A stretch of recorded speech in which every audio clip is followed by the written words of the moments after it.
Dun dun dun. So it's a nice day. So we're back outside with the silverfish, and our goal is to make it more and more watertight and sturdy, durable if you prefer. Here's a look at my sculptural 3M drain pipe job. Seems to be pretty darn strong. 3M's living up to its reputation so far. Let's see here, you can kind of see, I'm not sure if that's 3M coming through there. I'm going to put a little bit, not sure if you can see that in the sunlight, put a little bit more around there just to make extra sure. But the goal for today is to inspect the inside here. Look for spots where there's more of the silicone I've been trying to get rid of. There's some. Because you can't put epoxy on top of silicone. There's no point to do that. So let's see here. Here's some. And I assume all of this silicone is not factory. Somebody put it in there because they had some leaks.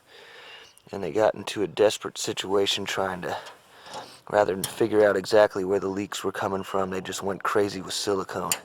So here's a big blob of it down the middle I'll never get out in a million years. So what we're going to do is flip this guy back over. Maybe you've seen the sanding video. And we're going to clean it off, tack cloth it, and then we're going to cut back the silicone a little bit more wherever we can. And we're going to blurt some of this epoxy on the underside of it and see what happens. Will it drip everywhere? Nobody knows. Okay, well, I moved it over here first of all because I'm going to put epoxy on it, and I don't want more bird poop and berries falling on it after it's got wet epoxy on there. Just for a recap, here's the silicone I've been battling. This guy before me put it all the way down the side here, so that's never coming off. It would be just too much labor. But we've almost got all of this crap off. This used to all stick out. You can still see tiny traces of it. And this is where I want my epoxy to leak into, which will really make it waterproof. So I'm going to do a little more work on this kind of crud. And then I'll bust out the epoxy. And that'll be it for the bottom of this boat. After that, more fun stuff. Build a beautiful transom. Cut a big deck for the front. Get out the saw horses. And what I really want to do is, instead of these regular chairs, I want something that leans back. And I don't know what that is yet. We're going to make some cool chairs on this thing though. So when you're dealing with silicone, this rubbery crap, I hate it now. There's only one real way to get rid of it, and it's to cut it off. Other than that, got a little bit of this. We're going to put some fire on it. We cleaned the paint off the nose here. Got it all the way down in here. Cleaned that out with a paintbrush, just dry brush. Got all the dirt out from underneath this little rabbit. And, you know, presuming we're going to put the Gluvit on here, which this is the part we really want it to seal up. All of this stuff. What's going to stop this stuff from dripping all down the side? Seems like nothing. So it might end up in here. It's a little dirty. We're just going to have to get going with that Gluvit and see what happens. Might end up Gluviting the whole dang thing.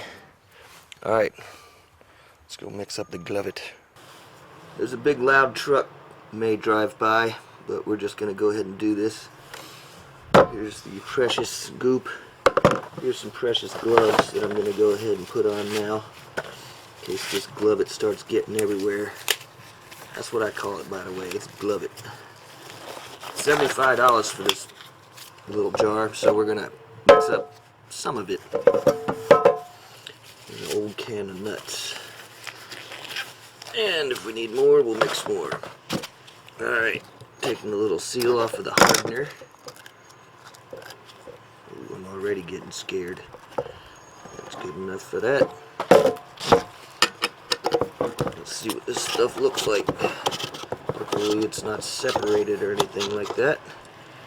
Uh-oh. Holy moly. That is some scary looking stuff. Ooh-wee.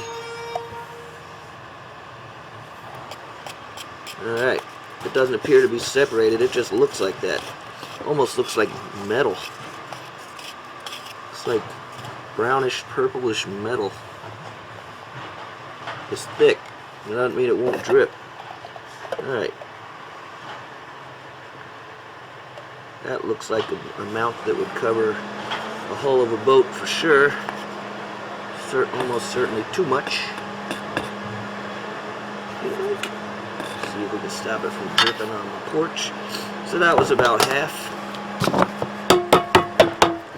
That means we're going to put about half of this bad boy in there. I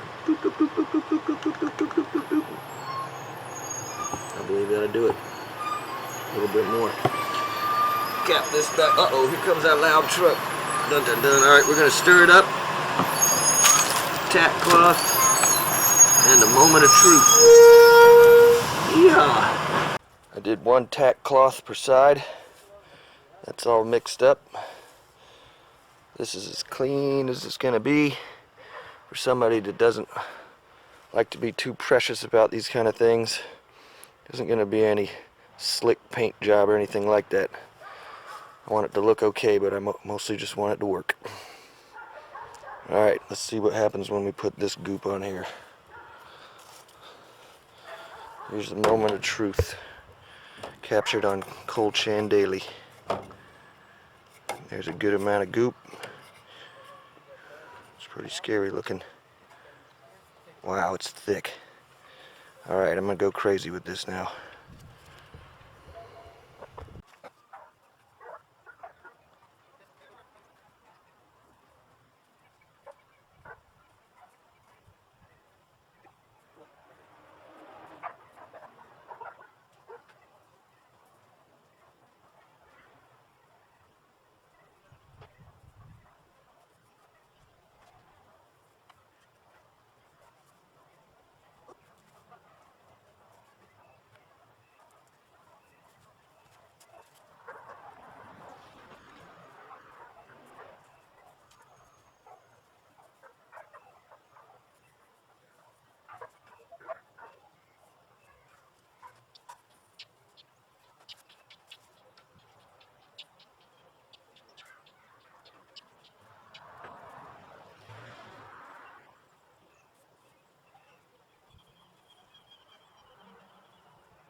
Alright, probably saw me hunched over this project, breaking a sweat. And maybe you think that this is something I didn't enjoy doing, but much like the Sea King before and after situation,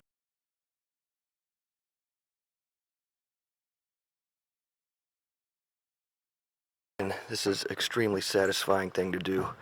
The Gluvit is so thick, you can tell it's just getting into all the cracks. I put it on every rivet. I don't care what it dries like. I think it'll look cool because I'll see my work. And do I think that this boat is going to leak in any places where the Gluvit went? I do not. Here's something weird. Bees seem to like Gluvit.